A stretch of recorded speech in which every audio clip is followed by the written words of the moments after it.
every time for the last year that McKennie, that Pulisic have showed up for the national team, it's been hell. I'm almost in favor of this break because I'm like, just forget about it for a while. Let's put a big old bookmark between Copa America and now and not care about this Gold Cup. Or, if we win it, that's great, but not bring, the A1 team to try to win it. And let's just get the next year. That's kind of how I feel. Maybe that's just me protecting my own feelings because I don't want to watch the A1 team go lose again. But I think that they actually could need just a mental break. We are back. Welcome back at the Player Manager Podcast. I am Julian Gressel, player from Minnesota United. And this is Zealand Shannon, who decided to cleanly shave today. And I did not. We coordinated. Do you have to shave every day? Because I feel like I just we traded. Like you got the beard, and then my face feels weird today. I don't even recognize myself. Yeah, so we literally traded. Yeah, I've just been too busy with the move and everything. So for me, that's why I just one thing less I have to worry about. Why did you shave? Well, to be perfectly honest, I don't know if you ever have this feeling because you're clean shaven all the time. You just look in the mirror every once in a while. You're like, it's time.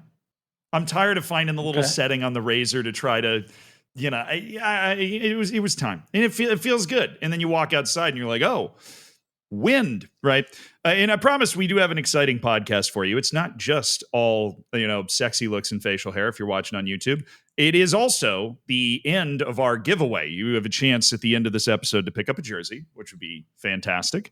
If you're impatient, you can skip to there and then come back to here, right? Time codes work out in your favor there, just if you want to see if you won. That giveaway is at the end of the show. And if you want to wait, then thanks for enjoying the proper experience. You're going to get there eventually. What's the rush? We also have a lot of crazy stuff that happened while we were gone. Obviously, we took a week break because I was gone. I was in Europe. I spent a week at my friend's place in the Swedish wilderness, and I did not find the meaning of life. But I did have a really good time. And I jumped in the ocean, which is not warm there, which I feel like that was probably obvious to anybody. I thought you were at TwitchCon, though. I did. Okay, so that's usually, it takes a while to get over the Atlantic, right? So I go over there for TwitchCon, and then once I'm already over there, it's kind of like, oh, well, I'll stop by a friend's place. Like I'm not going to go over there just for 3 days and then come back, if that makes sense. Yeah. Gotcha. So I went over to TwitchCon, and that's a lot. And then I just go up to rural Sweden and decompress. And I'll tell you, I did enjoy some very interesting delicacies. They have something called sandwich cake there. It's for special occasions. They made it while we were there, and then I went to a Swedish birthday, and then I had it again. You're not supposed to eat it 2 days in a row, but I did and survived. I will give you, if I gave you 100 guesses, I don't think you would guess what is on sandwich cake. Shrimp, smoked salmon, mayonnaise, cream cheese, mustard, and then actual cheese. Wow. And bread. Not a cake. I felt like I was hoodwinked and bamboozled. If you were thinking this was a cake. Interesting. Yeah. But if you're ever trying to heckle like a Swedish player like Isak or something, Kulusevski, tell them that their mom makes bad sandwich cake. Apparently that's all right. But you got to mean that. Those are fighting words. Yeah. I'll keep it in mind. That's funny. And the Haiti Hidden Grounds came out as well, which was very exciting. If you haven't had the opportunity to watch it, the latest documentary we did, and it was it's always just really fantastic to release something that you spend a couple months working on. And now that that's done, I've just been napping. What have you done the last couple of weeks? Well, we've obviously had a couple off weekends, so that was kind of nice. And first we were on the road, and then we had an off weekend last weekend where we completed the move finally to Minnesota. The family's here. All of our boxes are here. And now it's about getting set up in the house. So we are finally able to, the girls had first couple of days in school. So we're what do you say? Minnesotians now? Minnesotians? Is that? Oh, yes. Minnesotians. Perfect. But yeah, we're here now full time, no more Florida back and forth. Kids are here, wife's here, and so far so good. Like I've been saying, it's been a really good transition for us, and we're excited now to be here. And kids are starting school really well, so that's something that is a huge thing for parents, obviously. So, but I want to go back to your Hidden Grounds episode. I want to talk about that because I watched it while we were in Vancouver on our long road trip, and honestly I rewatched some parts because I absolutely loved it. So I just want to give you your props first of all. I think, the way you narrated it and the way you kind of went through it and explained it all, I think was perfect. It really brought out kind of the history and what they're really playing for and what it means to them and all those things and just get like the unique perspectives of like the cook and like all those things like Oh, I loved um her. Oh, I how loved yeah her. how their stomachs were upset like when they didn't have her, like it's just hilarious, but Oh, congrats. No, congrats. thank you. Awesome. Yeah, that Awesome, man. was. Now I want to ask you something. Did you notice the camera shots of her grabbing the food off the shelf? Did those make a difference at all for you? Because we're Oh, no. talking. Okay, great. That's great because that was by far the hardest shot for us to get because they. I don't know if you know a lot about me, but if you know one thing about me, it's the fact that I am not functional before 10 a.m. in the morning. It just doesn't happen. I like it's part of me having streamed on Twitch for years and doing all the gaming stuff. I don't wake up early. She goes shopping at 5 a.m. every day. Oh, And so we had to meet her for like 10 seconds of shots that I knew we needed to wake up at 4:15. And the driver that we had for the week, or that poor guy, we're like, when do you need to be picked up? It's like 4:30. Oh, yeah. So that was the toughest shot. But no, she was fantastic. And I'm glad you enjoyed it. That really does mean a lot that it yeah. it came across well because you spend months working on it and then you kind of put it out to the world and you go, all right, let's see what happens. Absolutely. I encourage everybody to go check it out. Like if you are, just I don't know, looking to obviously, learn more about the Haitian culture, the soccer teams around the world, how much this game means to so many people and those types of little documentary series are perfect to sneak in, 5-10 minutes here and there and complete it within, 3-4 sessions in that sense. But it was, yeah, awesome to see, man. Congrats. Yeah, and I'll slip in a spoiler. Then he was onside. I'm pretty sure he was onside. Yeah. I think it was a bad call. I Yeah. actually think it was a bad call. But you'll have to figure out what I was talking about if you watch it. We have other exciting things on this podcast. There's a protest going on around the Club World Cup. There's concerns about attendance at the Club World Cup. There's massive concerns about the U.S. national team. Nations League went crazy. Ronaldo was crying. And most importantly of all, Uzbekistan's going to the World Cup. But before we get to all of that stuff, let's go Uzbekistan. Sorry. Before we get to all of that stuff, we give a shout out to our friends at Classic Football Shirts who sent us, you might have noticed that we are absolutely dripped out of our minds right now. Sent us some great stuff. Julian, I think his is rather obvious. They decided to drop an What a shirt. all-time Bayern kit. Oh, you must What have a been so shirt. happy when you got that, dude. That's So that's like so good. the way it happened, the way it came in was like during the move. So I like obviously had a ton of boxes to open and everything. So I just like sneak peek basically, like open the box just to check what it was. And I saw this Opel, the old school Opel logo and the logo and the Bayern logo, and I was like, yes, thank God they sent this one.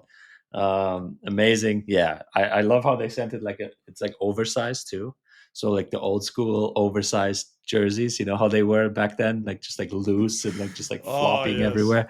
Um, yeah, absolutely love with this one. So thank you so much to the Classic Football Shirts guys.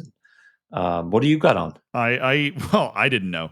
And that's hard to do, right? Because playing Football Manager, my familiarity with like a ton of obscure clubs around the world is really helpful. I got this and had to actually Google what the badge said to know what it is. It is an old school Basque national team jersey. Basque country is the autonomous region of like North Spain, basically. And they aren't in FIFA, they aren't in UEFA, but they're part of this collection of kind of semi-autonomous and autonomous regions that have their own national teams anyways. And Basque Country isn't even in one country. There's a piece of it that's in France. I don't want people to feel like I'm ignoring the French part of the Basque Country. A lot of great footballers come from that area. It is where Athletic Bilbao is, and they've obviously been at a high water mark in Spain recently. Guys like Nico Williams and even Antoine Griezmann is actually eligible for Basque Country because he came up at Sociedad. But this is an old school Basque national team jersey. So it is. That's cool, man. Yeah, our producer told them, executive president producer. I want to make sure I get all the titles in there. And Emperor Michael, he told them that I like obscure jerseys. And I have to say, Classic Football Shirts has outdone themselves dropping a Basque national team jersey on me. Never in a million years would I have imagined that I would get one of these. So I know. I mean, how do I look? It looks good. Yeah, it looks really good with the no beard and the green. Looks really good. No, I feel like polo. I look 16 years old without the beard. Now the secret's out all of a sudden. But it's time for us to get into some of the meat of what we want to talk about. If you've enjoyed the beard conversation, remember to subscribe. That's for you kids at home on YouTube, or follow on. I almost said TikTok, and I don't think we're on TikTok. I don't even know. Wherever you're listening, we'd appreciate it. Club World Cup, right, kicks off on the 14th, so this podcast is going to come out a couple of days before. There are concerns, obviously, about attendance, but there is another concern that people hadn't really thought about or heard about much until, I believe, you said right before we started this podcast, the team that you were playing against on the road came out in warm-ups to protest. Now, explain it to me like I'm 5. What were the Seattle Sounders players protesting around the Club World Cup? Yeah, so with the Club World Cup participation, every club, so the Seattle Sounders, Inter Miami, and LAFC, since they won that one-off match, they're now, with the participation, they will now get, I think it's $9.5 million just for participating as a club. So that will go straight to the owner. That's usually how it works here in MLS. So they will get that money. And what the players are protesting is basically a fair share for that money, of those $9.5 million. Now, that $9.5 million is what is there for North American teams. So Mexican teams, US, MLS teams, they will get that. European teams will get more. Like, it's tiered. There's a tiered level of prize money. And on top of that, just to give people an idea, I think it's like Real Madrid, for example, I think they're getting 40-50 million just to show up. A lot more. I mean, it's a big amount of money. Yeah, a lot more. And with, for those teams in Europe and other teams around the world that are coming, the share that the players get is much higher than the share that the MLS players get. So basically what the Seattle Sounders, in that case, were protesting for was to get a bigger share of that $9.5 million, since it is the players on the field that have qualified for the tournament and are also playing in the tournament.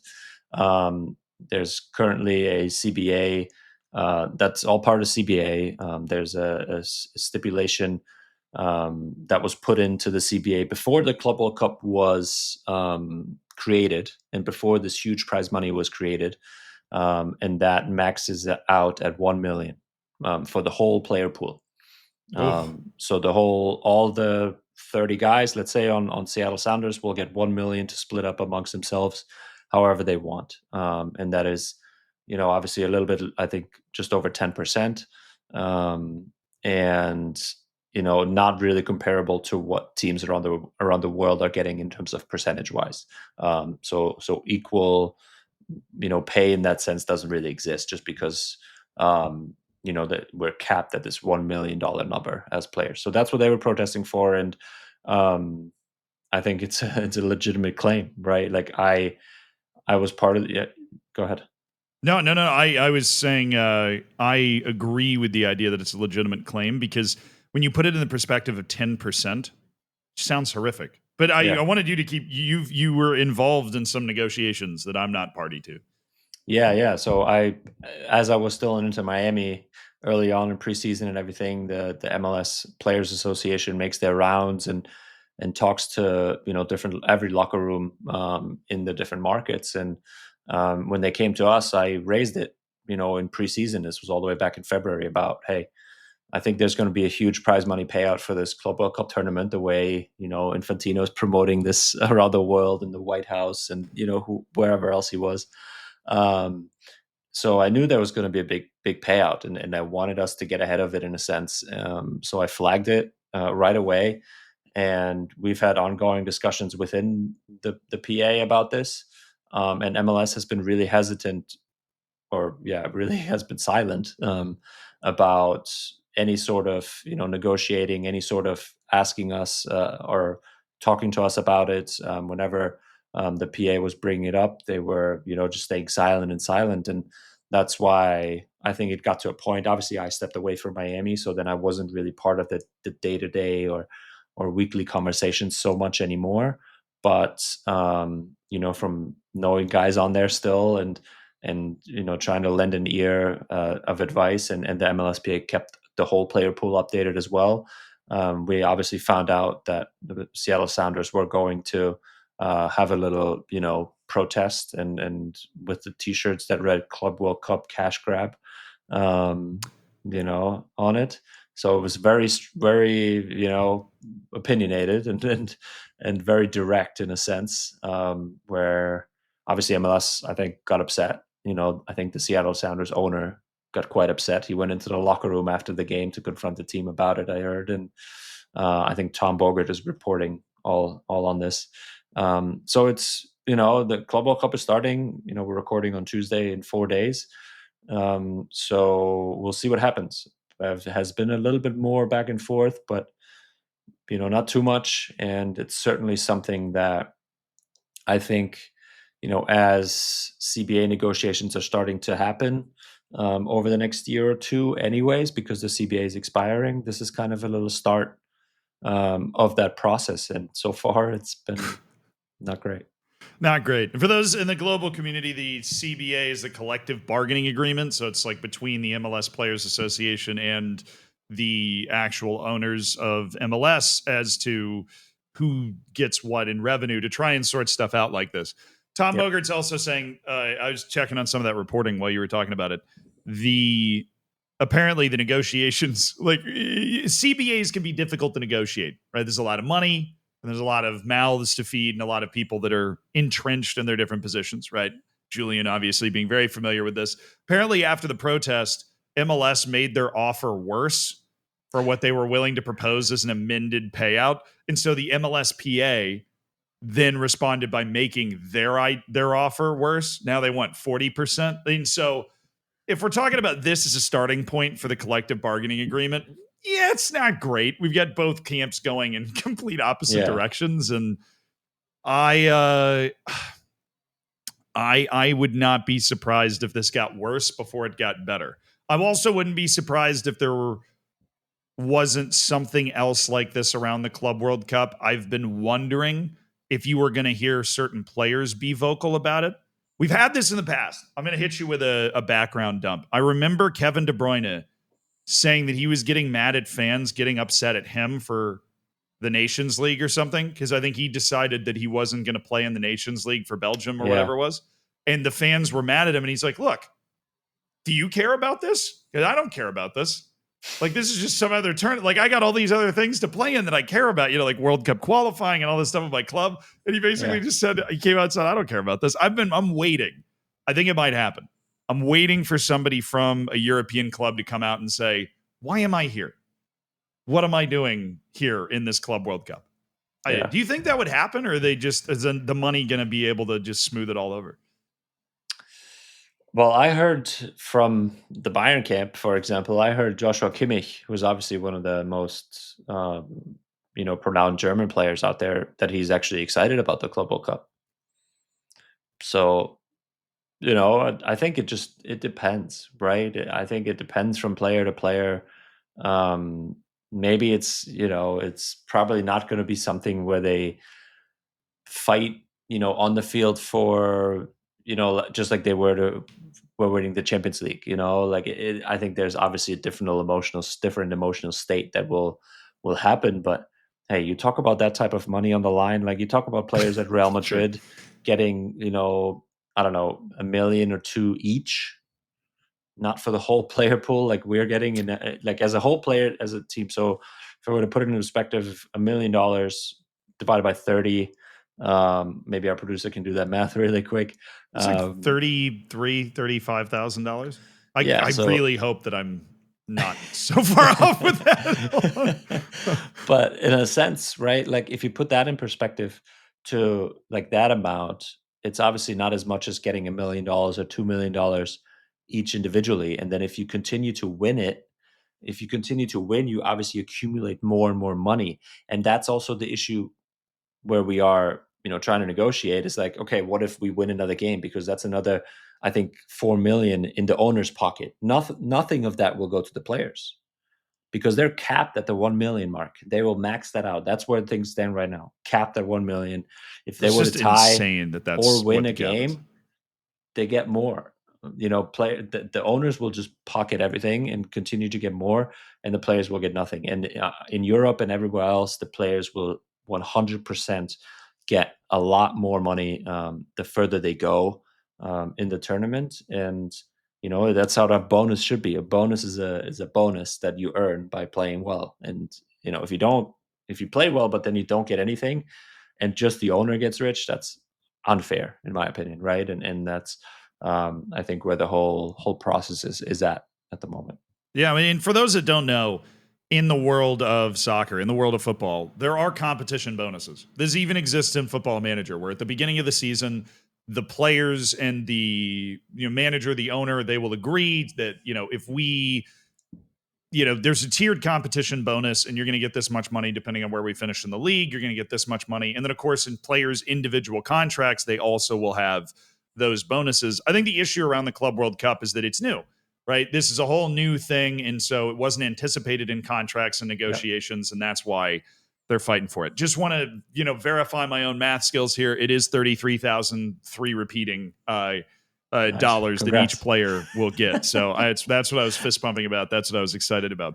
But to your point about some players being excited for a competition while others, like Kevin De Bruyne in my example, are not excited for the Nations League, we did get Ronaldo tears over the weekend. Cristiano Ronaldo winning his second, I would say, major international trophy, although he got hurt, I believe, during the game, with Portugal beating an apparently unbeatable Spain side in order to carry it home. Now, obviously, all the hot takes of this have come off the press in like the day or two after the match. But I, for one, was surprised by how much Cristiano Ronaldo cared. And I have a conspiracy theory to float to you. You can obviously fit in your reactions to this Nations League thing. See this. I think he might. I think he might not play the World Cup. I think that might have been his last. I mean, you saw the way he was. He was like balling, right? And I mean, there's nothing wrong with that. I support if you win something, you got the right to celebrate it however you want. And he was clearly very happy. But there seemed to be something more than I could be wrong. I'm trying to read the tea leaves. Like that professor in Harry Potter with the orbs. Yeah, I mean, it could be, right? I think his future in Saudi is, there's a big question mark there. So I'm sure his future is uncertain. So it could for sure be that. I think, and if I think about it from his perspective or from my perspective as a player more, I feel like it means something when you win it because of, you like, especially when you represent like I don't know, his country, obviously, when he represents Portugal, or if I were to represent the US and I were to win something, a little trophy, even if it was like the Gold Cup or something, like you bring joy to your people, right? You bring joy to he brought joy to the Portuguese people in that moment by beating an unbeatable Spain, and by winning something with the national team, which is so much harder to do than, when he was at Real Madrid, in a sense, right? So I think that's why he was so emotional. That's why when it comes to the final of the Club World Cup, and players will win it, they won't just walk off and say, "Oh, thank you." They'll also, celebrate this because of, ultimately you win a trophy. Like, it's hard to win trophies in this sport. And he's obviously done it at the club level so much. And now at the national team level, I think that was his second trophy, obviously, after the Euros. So, props to him. I think it shows who he is. He's a winner. He's trying to win. They're trying to, getting to know Leo Messi, obviously, and those guys, like, they live and breathe that stuff. They can't get enough. And Ronaldo, I'm sure, is the same way, where like they want to win everything they play at, every game. If it's a friendly, if it's a, it doesn't matter. And he was in the Nations League. They were in the Nations League finals. They wanted to win. He wanted to win, and he did. And he made his country and his people proud, and was able to celebrate. And then if he gets emotional, great. Yeah, and they've also managed to do something that just blows me away. Portugal has now won 2 of these. They won the Euros in 2016 somehow. after not beating Iceland, finishing third in their group and like winning one match in regulation, right, in 90 minutes. Now they've won a second trophy, and I think this might just be a uniquely Portuguese thing now. Every time they win a trophy, I just don't think they're that good. Yeah. But like, how much as a player, right? How much should you read into that? Because I don't think anybody would go out on a limb and say that, like, oh, Portugal's better than Spain. But they beat them. Yeah. But they won the trophy. Or when they won the Euros, I don't think anyone was going to pretend that Portugal was the best team. Yeah. But they've won again. What causes that? I'm trying to mine your player brain to figure out what the hell is going on when Portugal's, because I had to make a list. Okay, I'll tell you this, and we can. I'll bring this up, and you can kind of critique it. Let me see if I can find it. I have the most disorganized desktop you've ever seen. Okay, 10 teams that can win the World Cup. I was asked to rank the 10 teams likeliest to win. You would think the winner of the Nations League would be, way up there. I have them at 6. Yeah. Most likely to win. Is that wrong? Am I faulty for that? No, because that's just this amazing game that we play, that we follow so much, right? Like that, it's just part of it. I tell you that though, like it's much better to see it or to be that way, to be like, oh, I don't think they're gonna win, and then win, than being like, you know what, we have a pretty good team. We're quite talented, and we should do pretty well, and then completely shit the bed. Which, does that sound familiar to you at all? Yeah. But hey, look, I didn't want to bring up the U.S. national team. All right, but look, I will say, as we're recording this Tuesday night, I do have the U.S. national team. So I'm looking over here on my other monitor, losing 4-0 to Switzerland right now. So that's great. So yeah, it's better to be a Portugal, and if you're a Portuguese fan or a Portuguese person roots for the team. I had some of those in my chat on stream today when we were talking about this. I'm not trying to discredit your team. It's amazing. You won. It's like, I'm not going to go pretend that Greece isn't the European champion from 2004. I'm just also going to say I don't think they were the best team. I think Spain is scary, scary good. They are, absolutely. Spain, France, I think that game was incredible. 5-4. Germany, obviously, tough one, but they're, I feel like they're right up there too. Like they've played good during the Euros and everything. Like that's why for them being at number 6 on your ranking there is, totally fine by me, honestly. And there's other good teams in Europe that, can do well. Obviously South America as well. You have Argentina, Brazil, like all those teams, like, you got to remember those. And, but again, it's much. I much rather have it in a way where Portugal, within themselves, they're probably like, guys, we're going to show you. Like, we're going to show you. We're going to make it tough on you. We're going to be difficult to beat. We're going to take our chances when we get them. Like, it's not like Ronaldo is out there, doing 18 step overs, leaving 4 guys behind him, not anymore. On the dribble. Not anymore. But he scores the goal against Germany, for example, and is right there where he needs to be. Like, it's those types of plays that they're making, that they're like opportunistic in a sense, right? And they've done it now twice. They know what it takes to win and beat good teams. And again, much rather, I think if I was them, I wouldn't change much. Like, just be like, oh, hey, you don't have us as favorites, great, no problem. Yeah, I mean, what they remind me of? Inter, and that's a dangerous game, because if you are sharp mentally and physically and kind of where you need to be, for lack of a better term, you can beat these teams that look like they're better. But the moment that turns off, I mean, Inter found this out in a very brutal way in the Champions League final. The moment you lose that sharpness, you don't have talent to fall back on, right? Yeah. Where like a Barcelona or whatever, or a Spain, they have that talent to fall back on if they're not sharp. And I'm not saying Portugal's not talented. They obviously are, right? They're better than the U.S. national team. How dare I, right? But they are. It's careful. The line you're walking is thinner. And I feel like if you play for Portugal, you feel that pressure almost, in a sense. They're like, we know we have to be at this really high level in order to beat these teams. But hell, they are. They won the whole thing. You want the rest of the list? Sure. By the way? I'm starting. Yeah, let's hear it. Right. Spain is 1.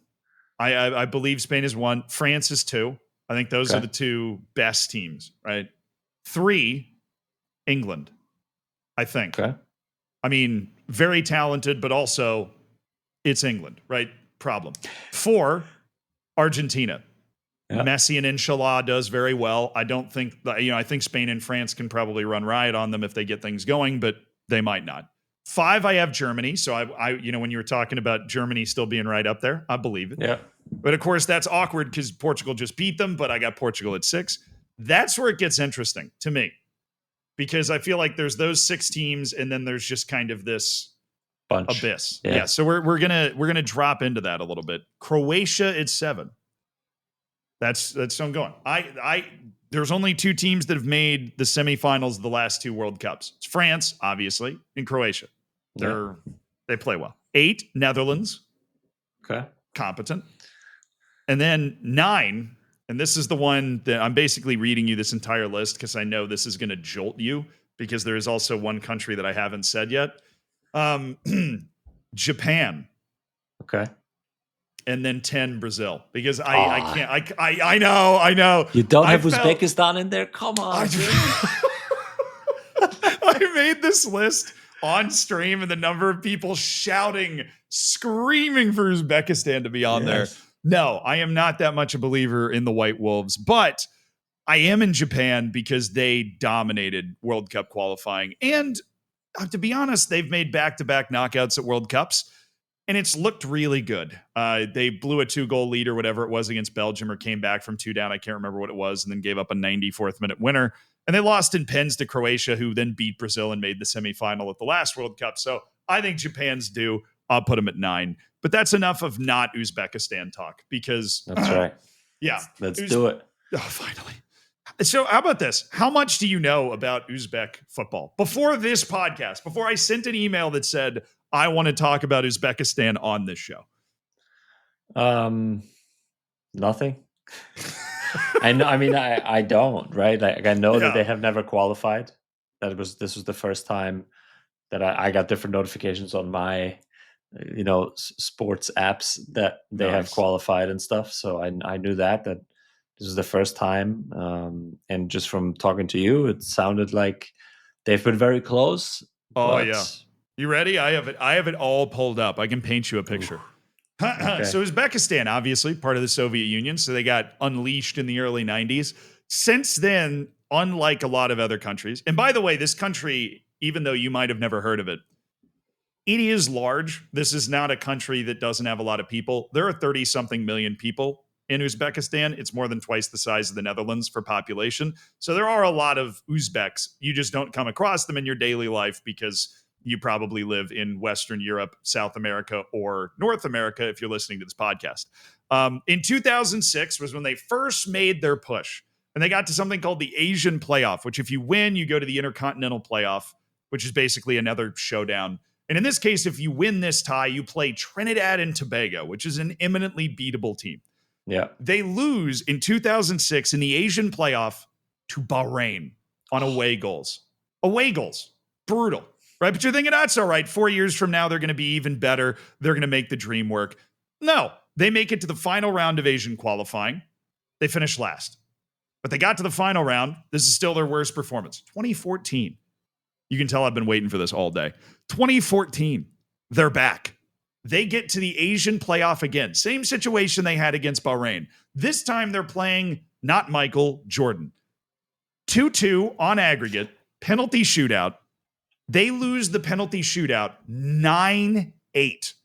Oh my gosh. 9-8 in the penalty shootout. Yes. So Jordan goes to the Intercontinental Playoff. Uzbekistan's out again. Then you go to 2018. Okay, they've lost in the Asian Playoff twice.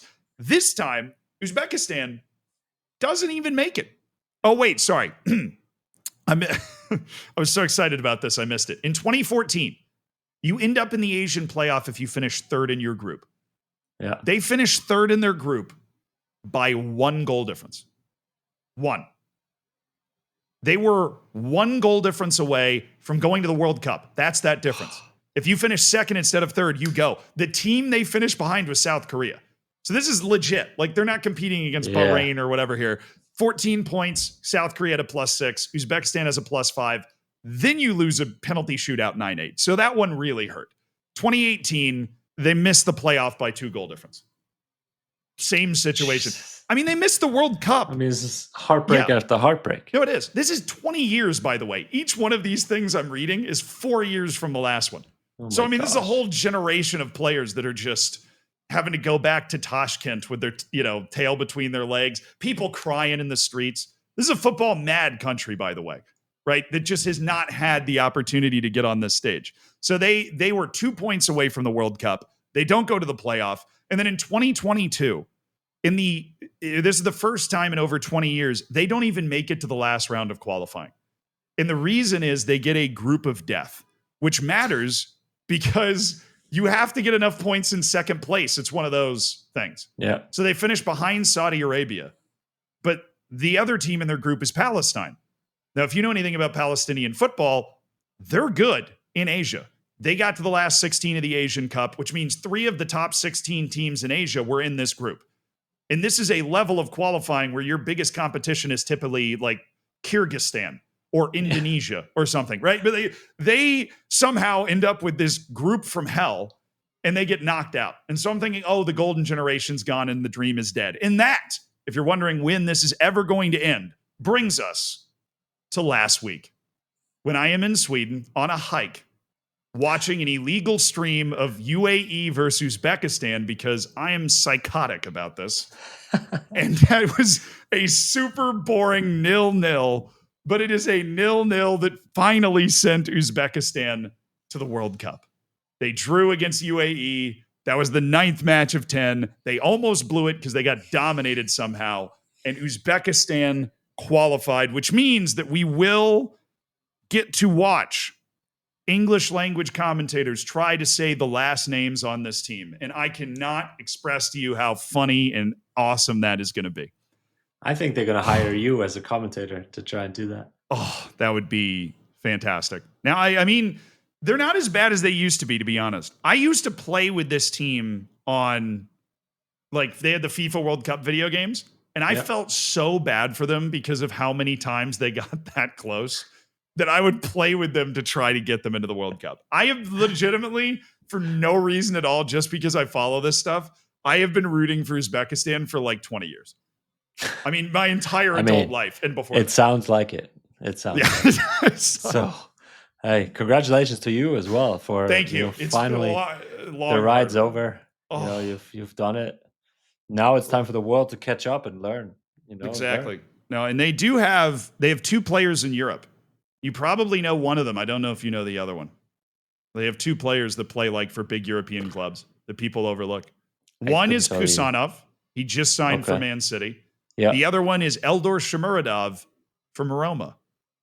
Oh, interesting. So a lot of people just assume they're just random Russian players because of the name, but they're on the rise. I'm telling you. Nice. Also, shout out to Serie A for always giving obscure nationalities a chance. And it would be mean of me to not mention the fact that another first-time qualifying team made it out of Asia, not Michael Jordan. Jordan, when they won that playoff against Uzbekistan, they lost in the Intercontinental. They have also qualified. So we have 2 debutantes already locked in for the new World Cup. That's cool. That's good. Some people were mad, and I'll give you a chance to maybe talk about this because obviously they expanded the World Cup. Yeah. So this sort of thing is going to happen. Yeah. Do you think that it is, now that you're seeing the result of that, where you're getting Uzbekistan, you're getting Jordan, what do you make of that? As somebody that hasn't followed Uzbekistan for 20 years. I think it's good. I mean, we talk so much about how I feel about what the sport should do and what the sport brings to so many people around the world. And then when you have now, the people in Uzbekistan or in Jordan seeing their country represented at a World Cup, I think it just means so much. And that's why I think it's a good thing. That's, as many more games as we get to watch and maybe there'll be more blowouts, from the big teams against, smaller countries like that. But again, I think that it's just going to be one big party for those countries when they're seeing their colors represented and their national anthem being played and at the biggest stage there is in the sport. And I think that's something beautiful. 100%. I think there's also something that's pretty easily overlooked. Like, I'm American, right? Obviously, you're American. Yeah. Our country is always on the front page somewhere. If you're Yeah. English, if you're Spanish, if you're French, if you're, even if you're Nigerian, right? Like your country is involved in stuff. Nobody knows where Uzbekistan is. Yeah. Right? Like this is a country where if you were from there and you're on the internet, because everybody's on the internet, you don't see, there isn't somebody winning, the javelin at the Olympics from Uzbekistan. There isn't a famous pop star from Uzbekistan, right? You don't get this kind of representation in the stuff that you consume. I imagine it's almost surreal for the, I hope they play like Brazil. I really hope they get a match that's just beyond their wildest dreams. Yeah. Yeah, absolutely. And it kind of like, it reminds me a little bit of when I was in Germany still, and you play for these amateur teams. There's a way for some amateur teams to qualify for the DFB Pokal, so the cup competition. And then you get a draw. Usually you hope for a club like Bayern Munich to come to your town, and you have this huge, huge celebration and big game. And like it's that, right? And everybody in the town is going to love it. Like they're going to talk about it and forever. And generations will remember that, and then that's something that is so beautiful, that how this game just unites people in that sense, and brings communities together, and they do it. Uzbekistan did it on a national level, right? And that's something is, for sure. I mean, for them to, again, I don't know, I've never heard of the national anthem, but I will, in the World Cup. Yeah, I imagine, I really hope it's just like Mongolian throat singing, or just one of those, if you're listening for like a steppe ambiance or something you heard before Genghis Khan just conquered, Yeah. I have a very interesting YouTube search history. Anyways, other qualifying news. Norway smoked Italy, so Italy's going to miss the World Cup again. Just figured you should let you guys know. There's only one automatic spot in each group, and Norway beat Italy 3-0, so don't know what they're putting in the pasta these days. It's not the coach good. got fired right away. I'm sure they didn't even let him leave the stadium, right? They're baking that guy into a calzone as we speak. All right, it's some Game of Thrones type stuff. I can't believe that actually happened. I looked it up. Italy had missed the World Cup one time ever before 2018. They are now on the verge of missing it 3 straight times. And they expanded it. There's 4 more spots from Europe than there were last time. Yeah, the game's getting better. Yeah. Can't sleep on your Norwegians anymore. But right, now I have a question. I have a question for you to transition over, so I know what we want to talk about. Do you think the US would qualify right now if they had to qualify? No. Actually, hold on. Yes, I don't think they would in the old system. But now, the US, there's 6.5 spots from CONCACAF. Exactly. That's like maybe one too many, right? You're going to end up with, I like it, right? Because I love the exposure, but I don't know if CONCACAF needs 6.5. If the US can't make it with 6 automatic spots out of CONCACAF, I think we should just discontinue the federation at that point. There's no point. I mean, they're spending so much money. We have, I think, more people in this country than all of the other countries in CONCACAF combined. I'm fairly certain of that. I mean, Mexico's like, 200 million, Canada's 50. It's pretty close, but we do. Now, granted, I am a little mad at CONCACAF because they just refused to accept Greenland, which I think is ridiculous, but that's for a different podcast. You didn't expect that. I think that the U.S. would make it. I think if it was the old system with 3 spots, I don't think the U.S. would make it. I mean, I really don't. Do you? I don't know. I mean, it's pretty grim, right? Let's be honest. It's pretty grim right now. It's I think there's another low after another low. And as we're recording this, you just mentioned it earlier, it's still 4-0 Switzerland here, I think almost 70th minute. And yeah, it's it's discouraging in a sense, right? Of we really have to reevaluate of what next summer is going to look like. So we really need to be I think more realistic of what we can do. It's so painful for me to say and so difficult for me to say because I've obviously represented the US. I've played for them, and I'm still an active player. So I want to get back to that and want to still represent them and play for this team, right? But it's so hard or so difficult for me to watch. Just the way it's going. It's tough, and we'll see how the Gold Cup goes, obviously. But missing obviously key players is not great, and this is your last real chance of real big games before the World Cup, and I don't know. It's just it's a very, how do I say it? Like, what's the word for it? It's a very concerning but also kind of disappointing feeling right now. you know I think disconcerting is a weird word that it's like, it's unsettling because Yeah. on paper, we have everything I've ever wanted with the US national team. Right? When I was 10 years old and just starting to pay attention to this stuff, right? 2006 Yeah. World Cup, I'm going, oh, wow, Uzbekistan almost made it, right? My awakening, okay? The US national team couldn't have dreamed of having what it has right now. I Yeah. mean, the US national team back then didn't have really one guy playing at a level that 7 or 8 of the guys on the team play at now. Mauricio Pochettino's the head coach, right? Like, I realize there's some, but he's not American or he won't be able to understand. The dude's got more credentials combined than any other person than all of the other coaches that have ever coached this national team ever. You've got a battle-tested, incredibly experienced, talented European coach. You've got players that play with some of the biggest clubs in the world that are headlining the team. And yet somehow, this is like the worst US national team I've ever watched. And it doesn't make any sense to me. I don't necessarily, and obviously we were going to have to mention this at some point, I don't agree with Landon Donovan's take that, he was watching Ronaldo cry at the Nations League and basically turned it around on the players skipping the Gold Cup and going, well, this is what it means to represent the shirt. And I can't believe these guys aren't doing it. Which, shout out to Landon Donovan for the hypocrisy, because he actually sat out World Cup qualifying matches in 2014. So just thought I'd throw that one out there. Anyways, I think it's, you ever, I mean, I'm sure you have, right? Because you're a professional athlete. My experience is high school and intramural and college, right? But you ever play for a team and it just should work, but for some reason it doesn't?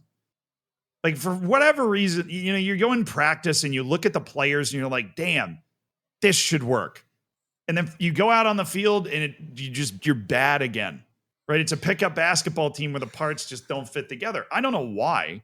But apparently the only thing holding it together at all was Greg Berhalter, because we've just gotten worse. Well, yeah, I have felt that way. I think, and it's just as inexplicable to the players, I think, in this situation as it is to you. And that's the most disheartening thing, when you don't know how to fix it, when you don't know how to come out of this, in a sense, right? When you have so many, it's like a trial and error. You're just blindly stabbing at things, trying to figure it out somehow. And then maybe hold on to the things that are somewhat working, you implement it, right? And you try and tweak other things, but then the other thing doesn't work anymore. It's just like, it's this continuous cycle of just trying to figure stuff out. And that's, I think, what we're in.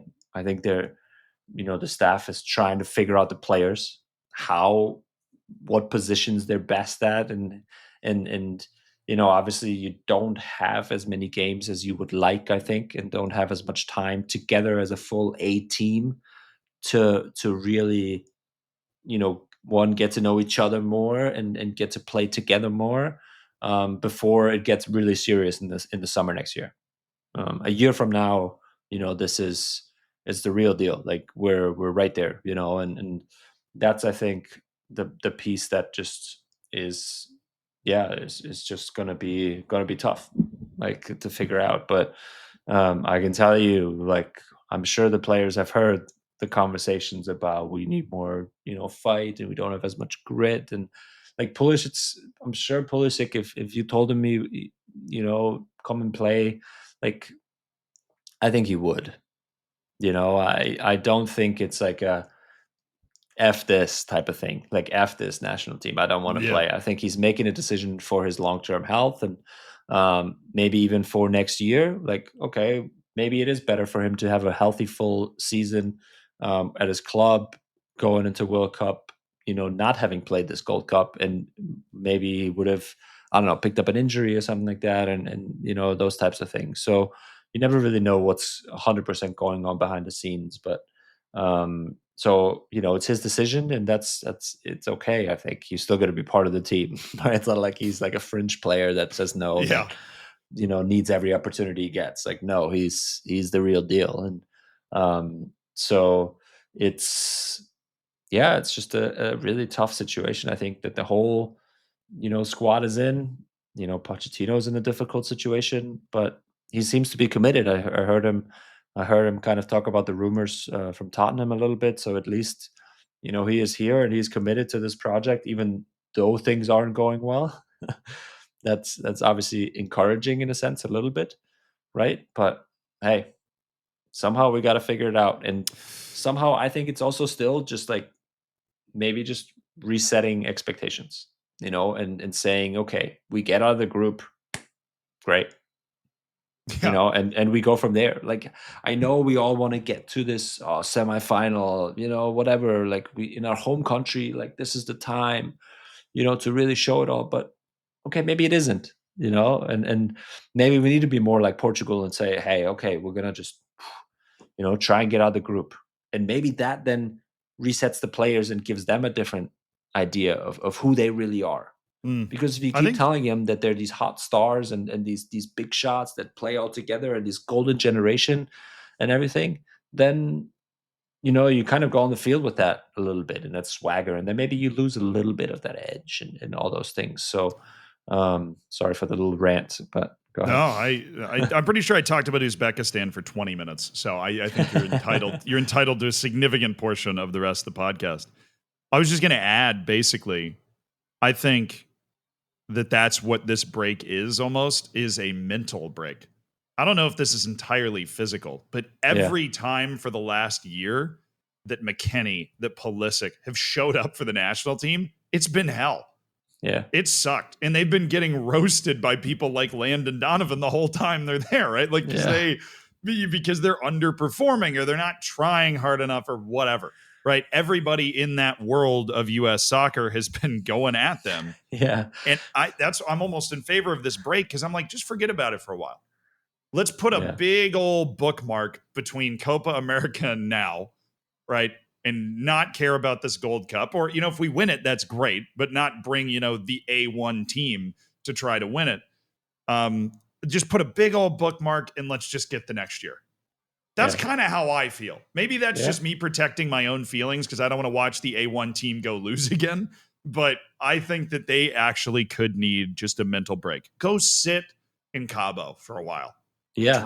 Drink a Mai Tai. Yeah. What does Aaron Rodgers do? Like a week-long silent retreat or something? Just like no phone, nothing. Just smoking ayahuasca or whatever he's doing in a cabin in the woods somewhere. Yes. Aaron should bring Pulisic. And hopefully all of it doesn't rub off. Yeah, yes. They'll bring just a team retreat into the jungle.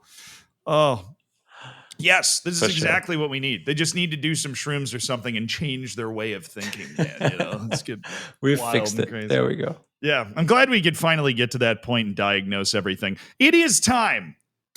Not quite to unveil the winner of the jersey competition, but as Julian's getting ready to get back in action on Saturday, just throwing that out there because we will have something to talk about next week. And if you want to watch Julian play, you can against San Diego, the new team that is or isn't signing Kevin De Bruyne. I don't remember what happened with that. Ow. Wow. Might have heard that. I just made full contact with my desk, but I'm a professional. I'm going to continue. We have a question from Nicholas Mertens on Instagram. What has been the most unexpected? Oh, this is for Julian, by the way. What has been the most unexpected thing about moving? Also, have you tried Hot Dish yet? I have not tried Hot Dish. Don't even know what it is, dude. What is Hot Dish? Okay. Hot Dish. I'll Minnesota. answer while you Google. Yes. The other question. Yes. So the other part, what has been the most unexpected thing about moving? honestly, we've moved so much over the last couple of years that there's not really anything unexpected. I think this particular move, the most unexpected thing was kind of how easy it was. Like this sounds a little bit weird, but I keep praising the club. Minnesota United has been absolutely phenomenal in helping us move. The people that have been in charge there to help us figure things out have been great. Sarah Uran, who has a company, you know, the APC agency, I think it's called, and she does basically a lot of our move, coordinates car pickups and movers and all that stuff, kind of, in supplement or together with the club. She's been amazing in kind of taking care of all the logistics on our timeline. And then I talked earlier about finding a school, finding a house, all that stuff happened so quickly and usually doesn't. So that has probably been the most unexpected thing that, you go into this with so many questions, requests, feelings. And honestly, it's all been better than I think what me and my wife have expected.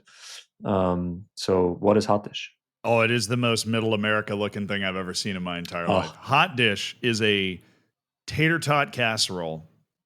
And the only reason I'm calling it a tater tot casserole is because the tater tots are on top. There is a bunch of stuff underneath. It looks like some sort of meat, corn, kind of veggies, and it's baked underneath tater tots. So it's just a full-blown cat. It looks like the type of thing you really shouldn't be eating during the season. Yeah. Maybe like a post-season, after the season dish. But the new person on the call, who's I believe from Minnesota, Ben, said it is a top tier Minnesota food. So definitely something you want to try at some point. It looks good. It also looks like something. Yeah. It sounds like the American lasagna. Tater tots, veggies, meat, and then just like cheese. Yeah. No, I mean, it is. America goes hard with the casseroles, and this is like you're going to have 4 kids that are 6'5", 300 pounds and play offensive line for the University of Wisconsin, right? Like this is what they're eating. Well, send us some recipes, send us some good places to go, and check it out in person at restaurants, please. You can leave those right in the comments, as we love comments on YouTube and Instagram and anywhere else. So yeah, send it our way, and maybe, hey, we have some off days next weekend. We have this game against San Diego, and then we have another off weekend. So maybe I'll try it in that week. Yeah, you're gonna need at least a week to work this off. I'm telling you, this looks like this looks like it weighs 15 pounds every time you take a bite. It is time, though, hot dish in mind, to announce the winner of our jersey giveaway. Team signed jersey from Minnesota United. Do you want to do the honors? I mean, it's your jersey you're giving away. I'll do the drum roll. Yeah. What a drum roll. Yeah, the winner is Tim Silver. Yeah, Tim. Congratulations. I think his comment is this one, correct? I believe so, yeah. Rundown, yeah. So he said 3 weeks ago, welcome to Minnesota, Julian. Loving the insights you give behind the scenes. We all have our own definitions of Minnesota nice, but glad to hear you're enjoying your time so far. Hope you can achieve big things with the Ludes. I hope so too. And yes, thank you for the support. And thanks for, welcoming me so nicely. And congrats on winning the jersey, Tim. Hey, congrats at CMDRSILS Tim Silver with the big thing. If you want to collect, Tim, assuming you're listening, you can contact us via Instagram or email at playermanagerpodcast@gmail.com. So either one of those things, slide into our DMs, use a pickup line if you want to, compliment his beard, my clean shaven face, whatever you want. But that is it. Congrats, Tim Silver. We will see you next week on the Player Manager Podcast. See you guys. Bye.